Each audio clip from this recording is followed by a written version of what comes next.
I walked into Randall's office with a cardboard box in one hand and a plain manila folder in the other. Didn't say a word. Just dropped the box by the chair, set the folder on his desk, and looked him in the eye. 12 years of loyalty. Designing the back-end systems that made the company what it was. I was the architect behind every one of our major rollouts, and now, I was done.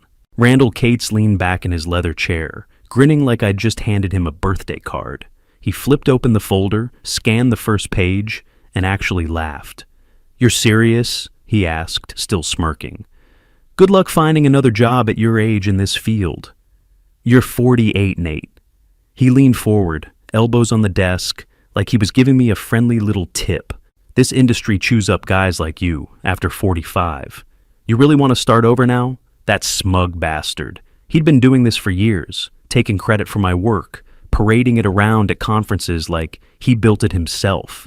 Every time he stood in front of a crowd with a laser pointer, that was my code running in the background, my models, my logic. I stayed calm, just nodded once, then opened my mouth for the first time since I walked in. "I've got copies of everything," I said, voice steady. "Every system I built, every model I ran, every test I documented, all backed up, all clean. And I've got records showing you never touched a single line of it." His smile dropped half an inch. "Excuse me?" he said. "You heard me. You've been standing on my work for 12 years, and I've got a full log of emails, Git commits, internal memos, all of it. You're a suit with a loud voice, Randall. Nothing more." He pushed the folder aside like it had started burning his fingers. "You're bluffing." I grabbed the folder again and tucked it under my arm. "You want to test that? Try it. But I guarantee you, by the time I walk out of this office, I'll already be worth more than you." His jaw tensed. No witty reply this time. Just silence. I picked up my box and turned toward the door. "Quick note. Before we go deeper, tell us. Where are you watching from right now?" The door clicked shut behind me. I didn't even flinch. I didn't need his approval. I didn't even want it. The truth was, I'd already made my move months ago. I didn't go home right after quitting. Just sat in my truck in the parking lot, engine off, staring at the dashboard.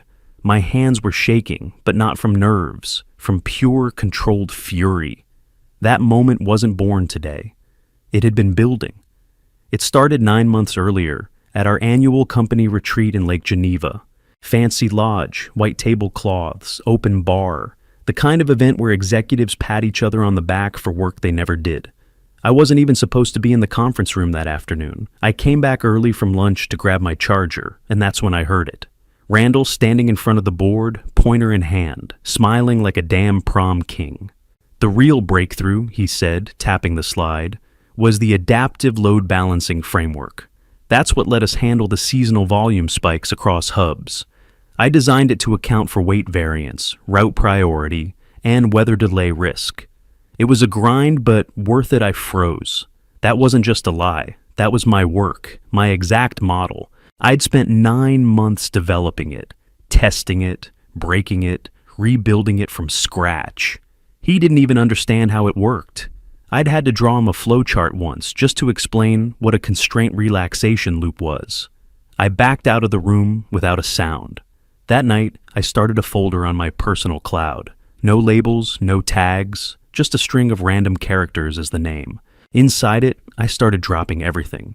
Screenshots of system dashboards with my user handle. Commit logs from our Git repo with my initials next to every build.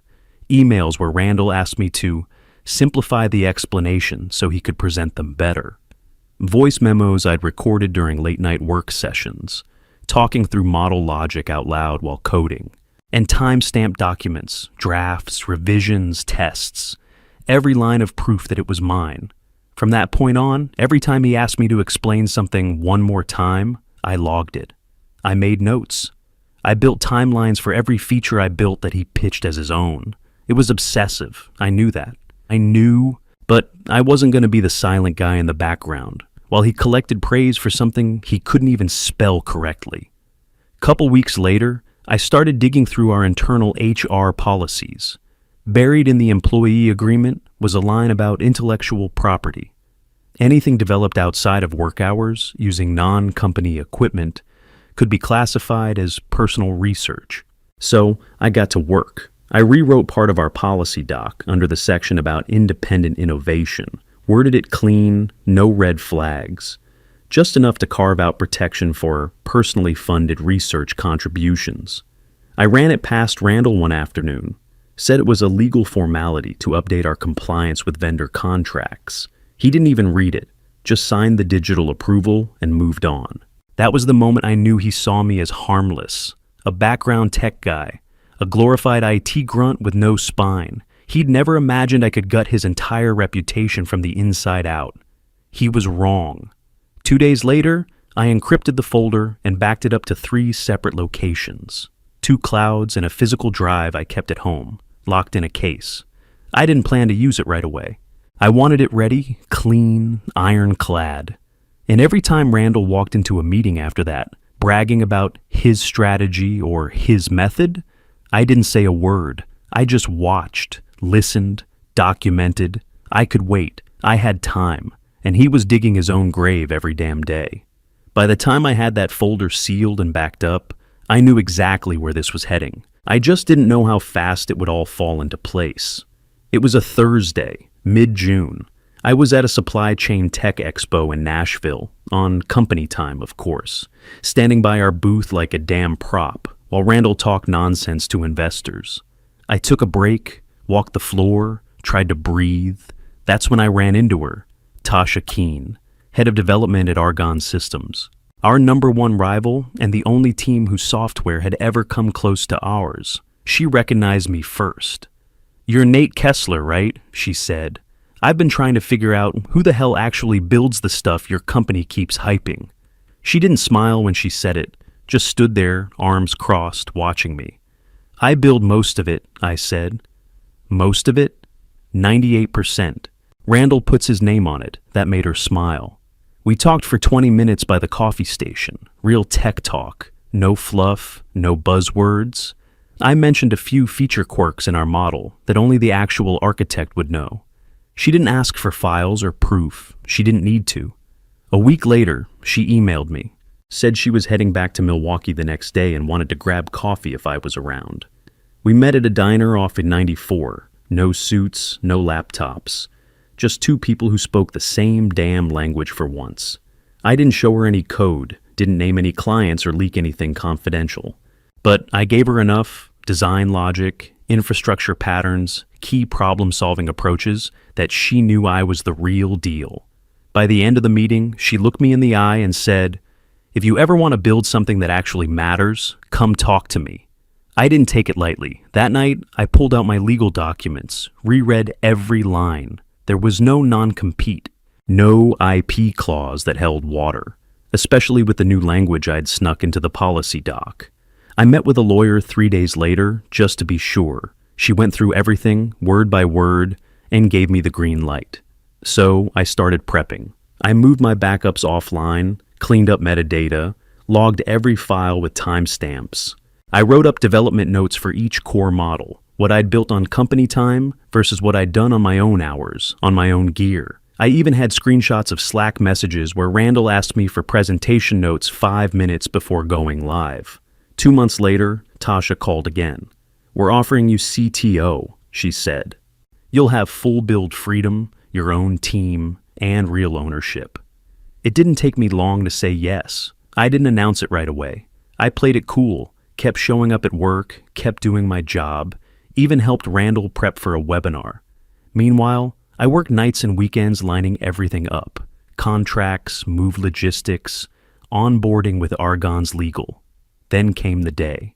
I walked into Randall's office, dropped the same resignation letter you already heard about, and told him where I was going. "Argonne?" he said, eyes wide. "You're joining them?" "Yep." "You can't do that. You must be under some kind of NDA or non-compete." I shook my head. "Check your records. I never signed either. You said you didn't want to scare off your talent with paperwork, remember?" He stared at me, blinking. "I was never your talent," I added. "I was your safety net." He went pale, really pale, like he'd just realized the company's brain had walked out the door. I didn't wait for a goodbye. I just walked out. I didn't celebrate after walking out. Didn't pop champagne or post some dramatic on to the next chapter update. I just drove straight to Argonne's office in Milwaukee, picked up my new badge, and walked into a real job with real leadership. My team was already waiting. 14 engineers, 2 data scientists, a project lead, and a UX guy who actually listened. I wasn't just coding anymore. I was building. And Randall? He was still living in fantasy land. The day I left, he posted a photo of himself on LinkedIn with some half smile and a caption like, "When you build something strong, you don't panic when people come and go. You evolve." 5 days later, he was reposting some Harvard Business Review article about resilience in leadership and quoting Steve Jobs like he was auditioning for a TED Talk. It was pathetic. By week 2, the cracks started showing. First, it was little things. Typos in the output logs, minor delays and routing adjustments, one hub reporting shipments getting diverted the long way for no reason. Then came the questions. I saw them popping up in public comments under his posts. Curious how your team handles resource throttling across regionals? What's your response strategy for real-time route failures? Is the adaptive model rule-based or generative? He didn't respond. Not once. Just ignored them and kept posting vague leadership quotes. Vision over visibility, or some crap like that. By week 3, the silence was deafening. Someone messaged me privately from inside the company, said their senior dev had quit 2 days after me. Another guy was trying to reverse engineer my main dispatcher module and couldn't even find where to start. They asked if I'd left behind documentation. I hadn't. Not because I was petty, but because Randall never asked for it. He thought he could just plug someone else in and let the machine run itself. Didn't work like that. The models were built with layers, hyper-specific logic tied to customer behaviors, lane patterns, vendor response times. You couldn't just figure it out unless you'd lived in that code like I had.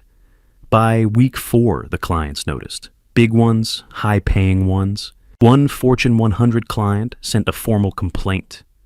Performance downgrades, missed thresholds, failed auto adjustments. They were furious.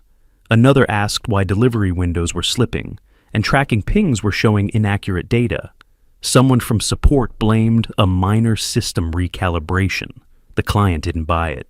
That same day, Randall reposted a picture of a mountain peak with the caption, "Leadership means staying calm at the summit while the wind howls." I almost laughed. Back at Argonne, we were running smooth. My team crushed our first sprint. We rolled out a new core feature that optimized last-mile routing by 11%. 11%. I was finally doing the work I wanted to do. Real architecture, real engineering. Not just cleaning up someone else's mess or writing code for some ego-driven exec to parade around. And the view from my corner office? It wasn't just glass and skyline. It was peace, clarity, purpose. The next week, I heard Randall tried holding an all-hands tech meeting to rally the troops. Half the team didn't show up. The other half asked questions he couldn't answer. One of them apparently asked, "Can we get Nate's version of the workflow model?" He didn't respond, just ended the meeting early.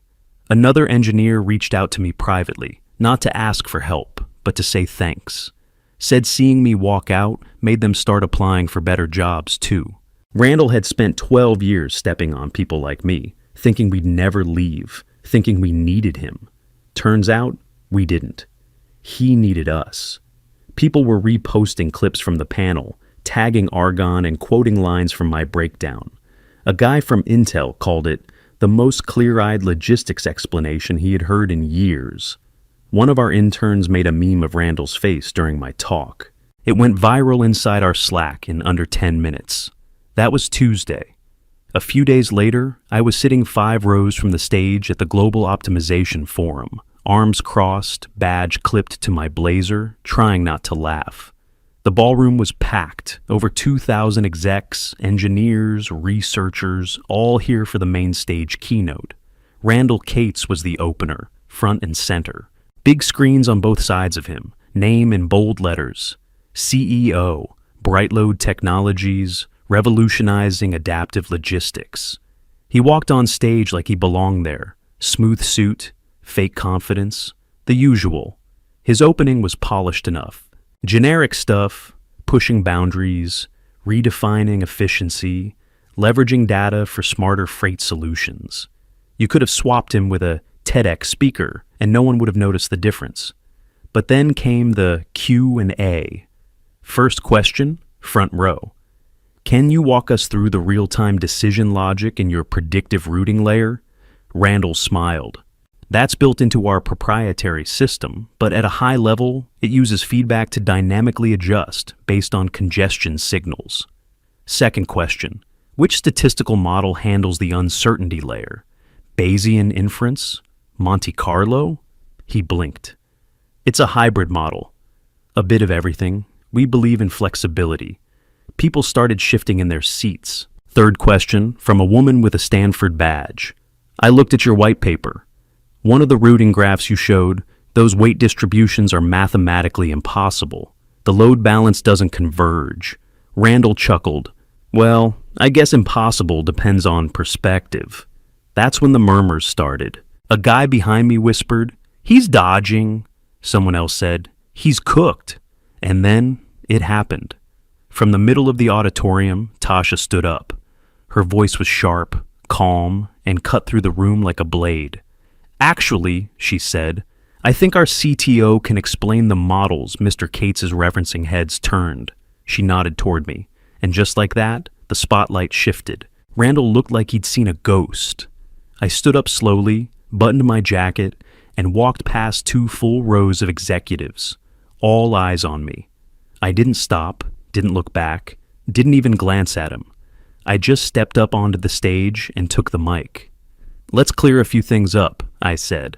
"The models in question use a reinforcement learning core wrapped in a Markov decision process.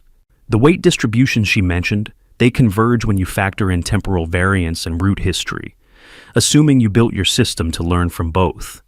Dead silence, then a few nods, then someone clapped. I kept going. The optimization layer breaks down into 3 paths: reactive, predictive, and adaptive. Most systems fail because they mix those categories without defining boundaries. Ours handles each separately and communicates across layers. I looked out into the room. "That's how you prevent what's happening to Brightload right now?" A low ripple of laughs moved through the crowd. Randall was still standing off to the side, eyes unfocused, face tight. He looked smaller somehow, like the stage was shrinking under him. I wrapped it clean, no overkill, no flexing. Just enough to make it clear who built the foundation and who faked the blueprints. The moderator thanked me. Panelists were nodding. Someone in the audience yelled, "Hire this man!"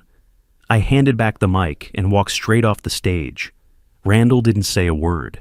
He didn't need to, because in that room, in front of 2,000 of the industry's best, he was already gone. The second I stepped off stage, it was chaos. Lights, mics, reporters coming in from both sides. Some had badges, others were just shoving their phones in my face. I hadn't even made it past the curtain before the first question hit me. "So why was Randall Cates presenting your work for 12 years? I didn't flinch, just looked right at the woman holding the mic and said, "You'll have to ask him." That was all I gave them. 1 sentence. And that was all they needed. Randall tried to slide out through the side exit, but someone caught him, camera in his face, voice raised. "Is it true you took credit for Nate Kessler's work? Were you ever involved in the model development directly?" He didn't deny it, not outright. He just threw his hands up and said, "It was always a collaboration, a team effort. We were all building it together." Sure, the hashtag started picking up steam. Cates exposed. By the time I got back to the Argonne table, my phone was vibrating nonstop. Tasha handed me a water bottle and said, "You just started a fire." 2 hours after that, Argonne's media team issued a press release, full confirmation that I was the original developer of all core logistics frameworks now used by Brightload Technologies. Dates, patents, contributions, public record. I didn't write it, didn't touch it, just approved it. The media jumped fast. Tech blogs, trade magazines, even a mainstream outlet ran with the headline, "CTO breaks silence. Brightload's secret brain speaks out." Randall tried to go quiet. No statements, no interviews, too late. That was when his investors started asking questions. Why didn't the CTO have any development experience? Why was the company hemorrhaging engineers? Why was the only functioning IP tied to a guy who hadn't worked there in weeks? Randall didn't have answers. By Friday, it was official. Brightload released a sterile little statement around 6:15 p.m., hoping to bury it in the weekend scroll. Randall Cates will be stepping down from his role as CEO, effective immediately. No thank you, no legacy nod. Just a quiet kill shot. My phone blew up again. People I hadn't heard from in years. Ex-coworkers, random engineers from the other side of the country. Most of them just sent one line. He's done. I didn't gloat. Didn't post a victory lap or tweet a meme. I just forwarded the press release to my team and wrote, "Truth wins." Then I shut my laptop and walked out of the office, not saying a word. By the following Monday, the legal floodgates opened. Randall's old firm filed formal challenges to the patents tied to the adaptive and routing systems. Said they were developed under corporate direction. Tried claiming joint ownership. I expected it. Hell, I would have done the same if I were them. But they didn't have what I had. My logs were airtight. Time-stamped builds. Internal commit histories. Off-hours code pushes. Every step tracked and mirrored to off-site backups. Proof that the most critical work had been done on my own equipment, on my own time, and I had contracts signed under their nose that protected personal research, including his signature. Our lawyers didn't even flinch. Argonne's counsel hit back fast. Cease and desist, public filings, formal patent reassignment requests. The firm's only real move was to settle, which they did. 7 figures, wired in installments over 8 months. I didn't even read the full breakdown. All I saw was the final line. N. Kessler, listed inventor on all disputed patents. Sole contributor, 8 technologies total. My name next to everyone. Randall could have dragged it out, but he didn't. I think even he knew it was done. His board dissolved half their client contracts within 3 weeks. Vendors backed out, talent kept leaving. One article ran a headline calling Brightload a cautionary tale in stolen innovation. The stock hit rock bottom by the end of the quarter. I didn't celebrate. I just worked. We rolled out our new platform beta during that same stretch. Early numbers were clean. Performance was high. Failure rates low. Clients were already lining up. Then one morning, I walked into my office and found a letter on my desk. No stamp, no envelope, just a folded page written in blue ink. I took credit for your genius and convinced myself I deserved it. You were always the real builder. I was just standing in your light. No name, but it didn't need one. It was his handwriting. I sat there for maybe a minute, didn't feel triumph, didn't feel sorry for him either. I just stared at the words like they were a little too late to matter. Then I dropped the letter in the drawer and got back to work. 6 months later, I stood backstage at the same conference where Randall had fallen apart. This time, they introduced me differently, not just a title, not just a name. They called me the architect behind the industry's most advanced freight optimization platform. I didn't smile, didn't wave, just walked out and grabbed the mic. The lights hit. Crowd was full, same stage, same event, but a whole new story. No one else on stage, just me. I pulled up the first slide. Clean, no logos, just a simple header. Real solutions for real systems. And I walked them through it. Not a pitch, not marketing, just real work. I showed them the new platform, what we'd built at Argonne, piece by piece.